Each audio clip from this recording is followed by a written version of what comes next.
여러분 안녕하세요. 계속 이런 얼굴로 찾아뵙게 돼서 너무 죄송한데 누가 그러더라고요. "이런 얼굴로 뭐 굳이 꼭 수업도 아닌데 이렇게 매주 하냐."고. 어떻게 말하면 "그것도 너의 교만이다." 이런 식으로 얘기를 하시는 분도 있던데 모르겠습니다. 제가 진짜 율법주의자 같은 그런 어떤 마음이 있는 건지 그건 모르겠지만 성실성이라는 부분을 어렸을 때부터 많이 이제 훈련을 받았고 어떻게 제 안에 체화되어 있어서 제가 그거 있죠. "우수상은 못 타도 개근상은 꼭 타야 된다." 약간 이렇게 살다 보니까 우수상도 탔습니다. 진짜 교만한데요.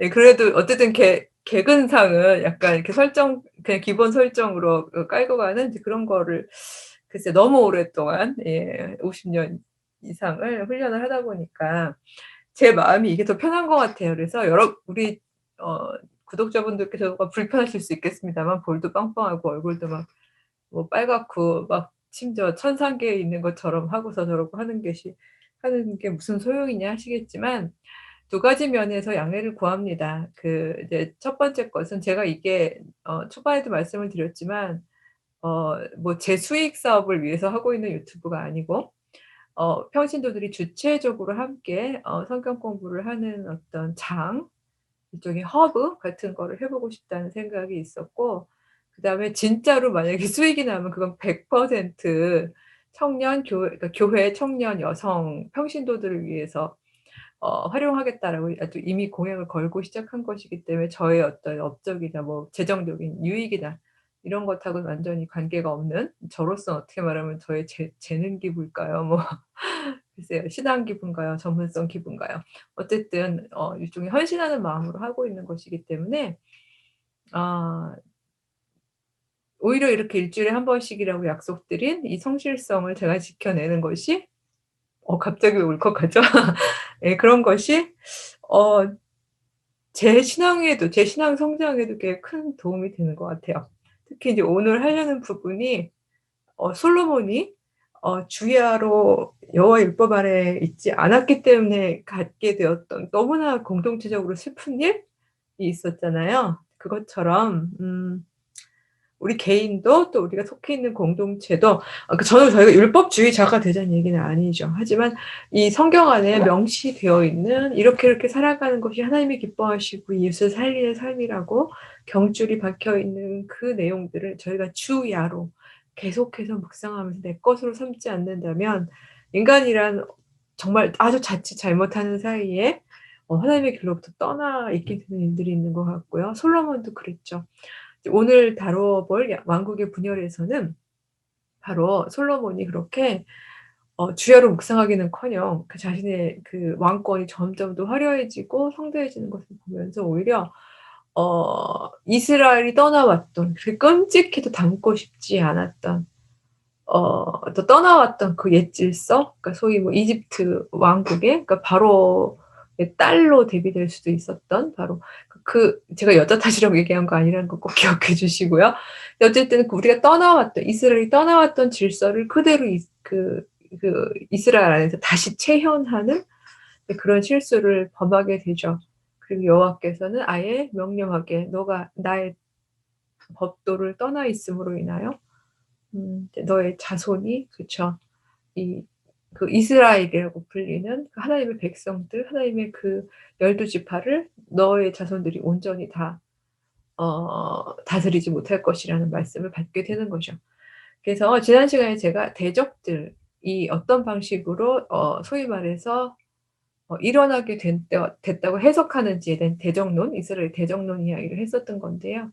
이 부분에 있어서 이게 물론 잘못 적용이 되면 예수님 시절에도 보면은 어떤 결과적으로 뭐 몸의 아픔이나 아니면 소위 대적에 해당할 만한 어떤 계속 장애물들이 일어나는 거를 이게 결국 제가 제목도 강의 솔로몬아 네 잘못이다 이렇게 했습니다만 그게 이렇게 전통으로 오다 보면 이 원래 맥락들이 상실이 많이 되고 일종의 이게 뭐라 그러죠? 이렇게 험담하고 지적하는 이제 그런 어떤 그 잣대가 되어 버리기가 쉬운 거죠. 그래서 그 태어날 때부터 눈먼 장인을 향하여 그렇게 당당하게 물어볼 수 있는 거죠.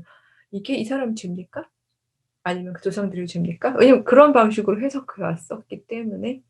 근데 이미 우리는 예수님의 답을 알고 있죠. 이 사람의 죄도 아니고 조상의 죄도 아니고 하나님께서 영광을 오늘 있을 바로 이 사건을 통해서 영광을 돌리게 하시겠다는 새로운 차원의 해석들로 물론 저희는 점진적으로 가겠습니다만 적어도 오늘 다루어 보고 있는 이 시점쯤에서 그 구약의 삶을 살고 있었던 이스라엘 사람들이 최소한 신앙 고백적으로 고백하는 내용은 굉장히 고대 근동의 다른 사람들의 대적관하고는 달랐다는 거죠.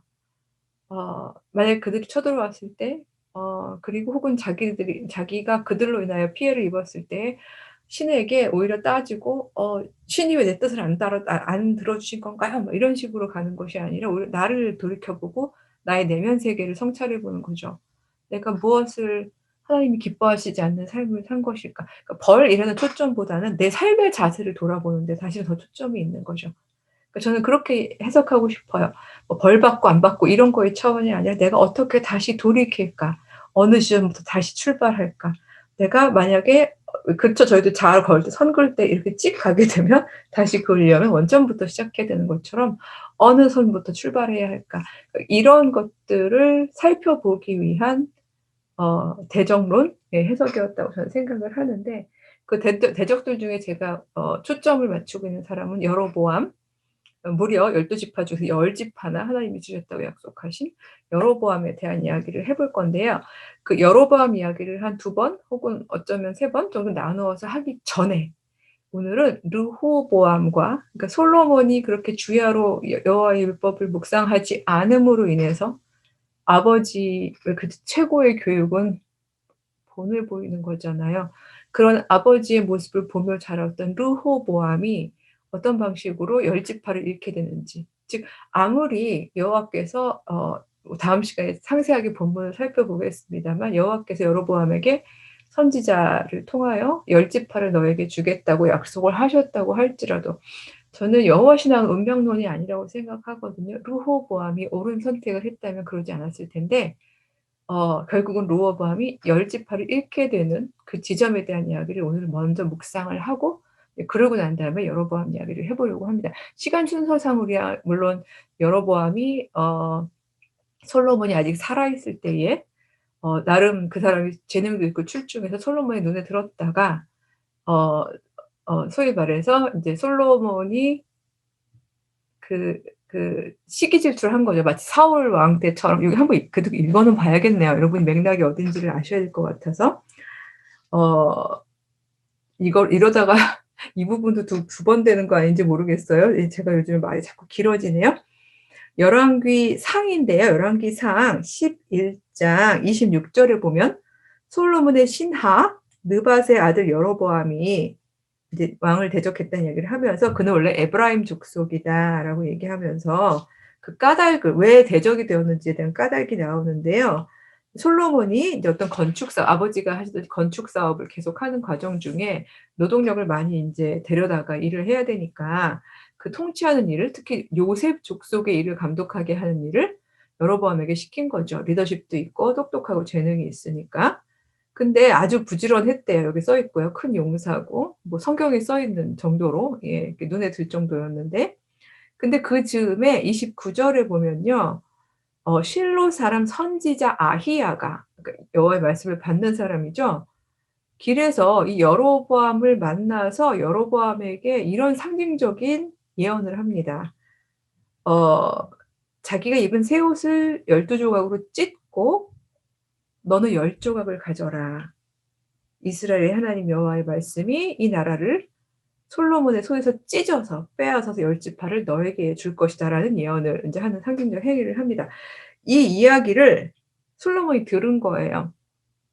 자 솔로몬이 만약에 이 이야기를 들었다면 이스라엘의 그 전통적인 대적론에 근거한다면 솔로몬의 입장에서는 뭐라고? 화를 내면서 그 "당장 여로보암을 잡아서 죽여." 이것이 아니라 이건 이제 보통 고대 근동의 왕들의 전략일 텐데 만약 그렇다면 신앙이 있는 사람이었다면 '아 하나님께서 나에게 맡겨 주신 여호와께서 궁극적인 왕이시고 나는 또 동등한 인간이지만 그래도 하나님의 백성들을 여호와의 법도대로 다스리라고 세워 주신 내가 얼마나 여호와의 법도에서 멀리 있었으면 열 지파를 찢어 가신다고 하실까. 사실 이렇게 하면서 회개해야 할 텐데 그 길을 가지 않고 그 소위 그 왕들의 길을 그 소위 인간 왕들의 길을 가게 되는 거죠. "그거 잡아와라." 마치 사울이 예전에 다윗을 향해서 하듯이요. 결국 이걸 사사 시대의 어떤 우리 기준으로 얘기한다면 '여호와의 영이 떠났다.'라는 표현으로 쓸 수 있을 만한 행동들인 거죠. 그래서 살고자 여로보암이 인제 도망을 간 거죠. 예, 이집트로 도망을 갔네요. 또 아이러니죠. 하필 또 왜 이집트로 도망을 갔는지. 예, 가면 또 거기서 보고 배울 게 뭘지 너무 참 좀 걱정이 벌써부터 되죠. 근데 저는 오늘 이야기할 건요, 벌써 10 분이 지난 이 시점에서 오늘 이야기하려고 하는 것은요, 12 장에 즉 인제 왕국이 분열되는 계기가 되는 뭐 이전에 계기들도 많이 있었습니다만 계기가 된 르호보암 즉 솔로몬의 아들의 실책이라고 해야 될까요? 그 부분에 초점을 맞추고 싶어요. 일단 재미있는 흥미로운 부분은요. 12장 1 절에 보면은요. 아버지가 돌아가셨기 때문에 인제 소위 말해서 다윗에서 솔로몬으로 1 대에서 2 대로 즉 최초의 왕위 계승이 있었던 바로 그 군주제니까 이제 일종의 세 번째 습속으로 르호보암이 이제 왕이 되는 거죠. 예루살렘 도성에서 이제 소위 이제 있던 사람들인데 신기하게도 르호보암이 왕이 되기 위해서 세겜으로 갑니다. 온 이스라엘이 그를 왕으로 삼고자 해서 세겜에 이르렀기 때문이라고 해요. 이상하죠. 왜냐하면 예루살렘이 이미 왕의 도성이고 거기 왕궁도 있는데 거기에 등극하면 되지. 뭐하러 온 이스라엘이 그를 왕으로 인정하기 위해서 왕이 오히려 예루살렘 밖으로 나가서 세겜까지 가야 되고 다른 지파들은 모든 이스라엘 지파들은 세겜으로 모여야 하는 걸까요? 세겜이 뭐라고? 이런 질문이 들 수밖에 없는 거죠. 이 미드라시 원칙이었죠. 질문하면서 읽기. 여러분 세겜은 어떤 곳인가요? 거슬러 가 보시면 여호수아가 그쵸. 여호수아가 그 모든 그 여정을 마치고 24 장에서 모든 이스라엘 백성을 세겜에 불러 모으면서 그렇게 얘기하죠. "오늘날 너희 택할 신을 결정해라. 나와 내 집은 여호와만을 섬기겠다."라고 이야기해요. 그 세겜 계약이라고 말씀을 드렸었죠. 그리고 학자들은 그게 여호수아 제일 마지막 장에 배치되어 있기는 하지만 사실 그 부분은 어떻게 말하면 이스라엘 사람들이 그들이 루즈하게 12 지파로 이렇게 살아가는 종족들이었음에도 불구하고 하나의 동맹을 맺을 수 있는 여호와 중심 신앙의 핵심적인 이야기를 담고 있는 내용이기 때문에 이 내용이 여호수아가 거의 죽기 전에 마지막에 이루어졌다기보다는 그거보다는 훨씬 이전의 사건일 거라고 이야기들을 하기도 한다라고 말씀을 드렸는데 어쨌든 중요한 건 세겜이란 곳은요 바로 이렇게 여호와 신앙을 12 지파가 모두 합의하는 공간이고요. 바로 그 공간에서 굉장히 중요한 일종의 합의들을 이루는 끄덕끄덕하고 다시 흩어지는 바로 그런 중심 센터인 거죠. 그러니까 르호보암이 왕이 되기 위해서 세습제임에도 불구하고 왕이 되기 위해서 세겜으로 갔다는 얘기는요. 아직까지도 이스라엘에는 세습제라는 왕권이 경고하지도 않고 그쵸. 그리고 '그게 너무 당연한 거야.'라고 생각되지 않는 시점이라는 걸 알 수 있죠. 왜냐하면 기껏 다윗, 솔로몬 그다음에 르호보암인 거예요. 그러니까 인정을 받으려고 세겜까지 간 거죠. 그리고 온 이스라엘 족속들 그렇게 루즈하게 떨어져 나가서 살고 있었던 그들도 이제 와서 들어보고 그래. 너 왕으로 삼아 주마." 이거 되게 재밌어요. 왕에게 복종하는 게 아니라 "왕으로 삼아 주마."인 거예요. 왜냐하면 여기서의 전제는 뭔데요? 궁극적인 왕은 여호와시잖아요. 여호와의 법도대로 네가 행하는지 보고 우리가 그래. 너를 우리들의 리더십에 인정을 해 주자." 이렇게 되는 거죠. 근데 이 소식을 듣고요. 인제 숨어 있던 도망가 있던 여로보암이 막 세겜으로 같이 백성들하고 같이 여론을 형성할 수 있는 일종의 어 그 중심 인물이 되어서 이제 백성들과 함께 뭐라고 르호보암에게 요청을 하냐 하면요. 12장 거기가 4 절인데요.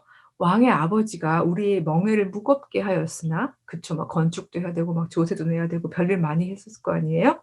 "왕은 이제 왕의 아버지가 우리에게 시킨 고역과 매운 무거운 멍에를 가볍게 하소서." 그리하시면 우리가 왕을 섬기겠나이다. 예 뭐 진짜 이집트에서 이거 싫어서 도망와 가지고 기껏 도망와서 우리끼리 또 했던 일인데 너무 무거웠다. 솔로몬의 궁전이 화려하고 그의 영광이 화려했는지 모르지만 그 화려함을 메꿔주기 위해서 우리가 한 일이 너무 많다. 그러니 이 노역으로부터 쪼끔 수고를 덜어준다면 "계속 왕으로 섬겨줄게."라고 제안을 한 거죠. 근데 르호보암이요. 그 말에 직접적으로 대답을 못 하고요. 그러니까 이게 자기 주도형 학습을 못한 거죠. 3 일간의 말미를 달라고 그래요. 예 그래서 인제 그 소위 지혜로운 사람들 들어보려고. 그래서 가서 이 사람이 두 그룹의 사람으로부터 조언을 듣는데요.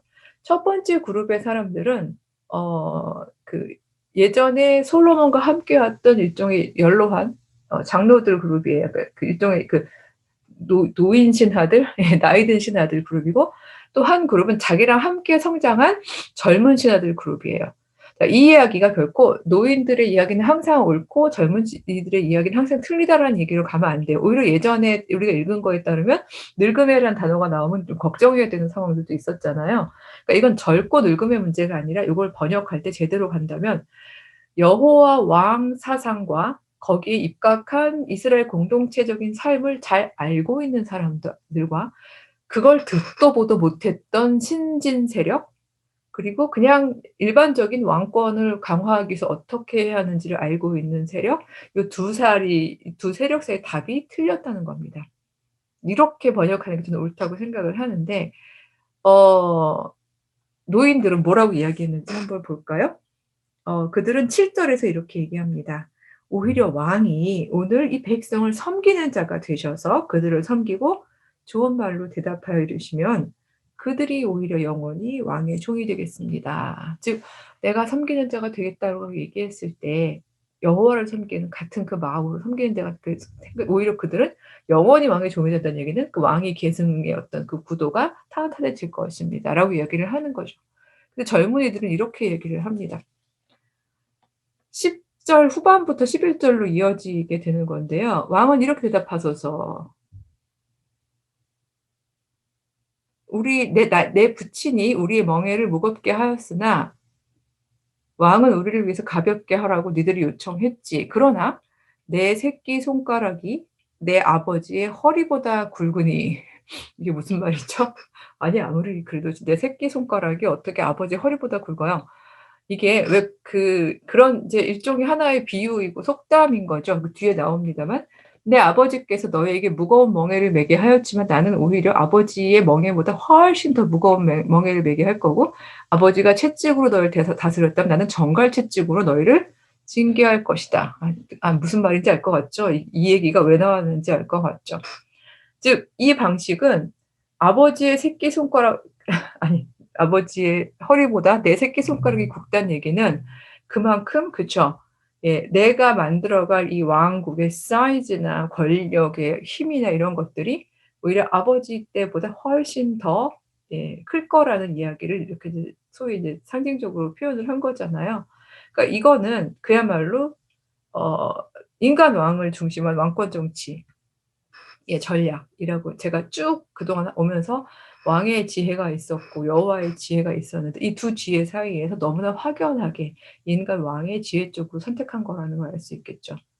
이 두 가지 옵션 사이에서 만약에 르호보암이 여호와의 율법을 요만큼이라도 진짜 새끼손가락만이라도 알고 있었다면 '그거 아닌 것 같은데?'라고 이야기를 했을 텐데 슬프게도 이 사람에게는 그걸 판단할 수 있는 자기 안에 여호와의 법도를 아는 그 지식이 하나도 없었어요. 그래서 자기랑 함께 자란 동료들의 이야기가 훨씬 더 좋게 들렸고 이제 그걸 선택하게 되죠. 그래서 얼마나 희구지춤에서 가서 얘기를 했겠어요. 예. 또 하라는 대로 앵무새처럼 따라하게 되죠. 그 이야기를 듣고 열 지파 즉 이스라엘 그 지파의 사람들이 이렇게 이야기를 합니다. 16 절인데요. "우리가 다윗과 무슨 관계가 있느냐? 이새의 아들에게서 받을 유산이 없도다. 이스라엘아 너희는 장막으로 돌아가라. 다윗이여 이제 너는 내 집이나 돌아보라." 놀랍죠. 즉 그동안에 다윗과 솔로몬이 만들어 왔던 이루어 왔던 통일 왕국은요. 엄청 탄탄한 왕국은 아니었던 거예요. 그들이 그 첫째 다윗의 경우에는 이제 그의 카리스마가 굉장했었고 솔로몬의 경우에도 아버지 덕을 많이 본 셈인데 결국은 어떤 특정한 개인의 카리스마 덕분에 이 12 지파가 군주제라는 걸 합의하고 있었을 뿐이지만 이 군주제라는 것이 본인들에게 그렇게 유리하지 않고 여전히 계속 사사제도로 돌아갈 수 있는 어떤 제도적 기억을 가지고 있는 이스라엘 사람들 입장에서는요. 이 왕을 선택하는 것조차도 본인들의 합의에 의해서 가능하다고 생각하고 있었기 때문에 듣고 나니까 우리가 계속 노역을 해야 되는 거라면 내가 왜 우리가 너희의 왕권을 지지해야 되지? 라고 이야기를 하게 되는 거죠. 상당히 작동 방식이 다르죠. 그 이웃 나라의 왕권하고는. 그쵸. 그러니까 여전히 이 안에도요, 보면은 이 사사제도적인 종족 동맹의 합의라는 부분이 살아있는 걸 알 수 있습니다. 그래서 이스라엘 사람들은 아주 쿨하게 가잖아요. 아이 그냥 "야 다윗 너는 네 집이나 지켜. 뭐 왕하고 싶으면 니네 집에서 왕해. 우리랑은 이제 상관없어. 가." 이렇게 얘기하게 되는 거죠. 실제로 이스라엘 열 지파는 이스라엘이라는 그 분열 왕국 즉 북왕국을 만들고 유다 지파와 베냐민 지파 정도를 어 규합해서 남왕국 유다가 만들어지잖아요. 근데 우리가 많은 경우에 남왕국 유다는 막 거룩하고 하나님 법도를 되게 잘 지키고 북왕국 이스라엘은 완전히 아주 행악한 길을 걸어간 그래서 이제 우리 마치 인제 우리나라로 치면 우리도 지금 분단 상황입니다만 우리가 가지고 있는 어떤 특정한 어떤 이념처럼 그렇게 우리가 여기다도 대입을 할 때가 있는데 앞으로 살펴보겠지만 예 둘 다 참 안쓰러워요. 그런 이제 삶을 살게 되는데 그럼에도 불구하고 하나 팩트는 북왕국 이스라엘의 경우는 사사 전통이 남왕국 유다보다는 훨씬 더 강했다는 거죠. 이미 여기서도 드러나고 있습니다만 이 세겜에서 모이고 그쵸? 뭐 그 계약 체결이 불결되고 "너희는 그냥 니네끼리나 해라. 해 먹어라." 하고 올라가고 하는 이런 걸 볼 때 '아 이스라엘이 사사 전통이 훨씬 더 강했겠구나.'라는 거를 알 수 있을 것 같습니다. 거기에서 왕으로 등극과 합의에 의해서 왕으로 된 여로보암은 사사 전통이 강한 곳에서 왕 노릇하기 쉽지 않았겠죠. 다윗이 예루살렘으로 천도하게 된 것도 사실은 그 부분 때문이었는데 그렇다면 사사 제도가 강한 곳에서 왕 노릇하기 어려운 그곳에서 여로보암은 어떤 방식으로 즉 이스라엘의 첫 왕 분열된 이스라엘의 북왕국 이스라엘 첫 왕의 역할을 했을까? 요 부분을 다음 시간에 살펴보도록 하겠습니다. 제가 뭐 다음 주에는 뭐 더 좋은 얼굴로 만날게요 이런 걸 약속드리기가 어려운 상황이라 그냥 다음 주에 건강히 뵙겠습니다. 예. 그럼 다음 주에는 여로보암의 통치 부분을 이야기하시면서 예 만나 뵐게요. 안녕.